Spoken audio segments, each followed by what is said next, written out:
मित्रांनो, निफ्टीच्या वीकली चार्टवरती एक interesting pattern create झालेला आहे.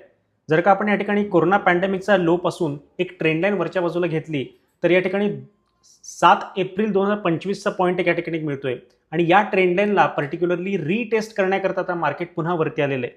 जर का आपण या ठिकाणी बघाल तर या लॉंगर ड्युरेशनच्या ट्रेंड लाईनला रिटेस्टिंग प्लस या ठिकाणी एक फिबोनासीचा या ठिकाणी जर का आपण रिट्रेसमेंट ड्रॉ केली रिसेंट हाय पासून, तर या पर्टिक्युलर रिट्रेसमेंटचा 61% जो पॉईंट आहे तो साधारणपणे 24,750 रुपयाच्या आसपास आहे.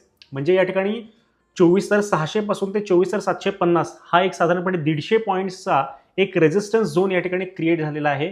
ट्रेंड लाईन प्लस फिबोनासीचा हा या ठिकाणी कॉन्फ्लुअन्स झालेला आहे. तर या ठिकाणी ॲग्रेसिव्ह लॉंग पोझिशन्स तरी आपण या ठिकाणी अवॉइड केल्या पाहिजेत आणि फ्रेश शॉर्टसाठी कुठली अपॉर्च्युनिटी जर का मिळाली तर आपण ती घेऊ शकतो.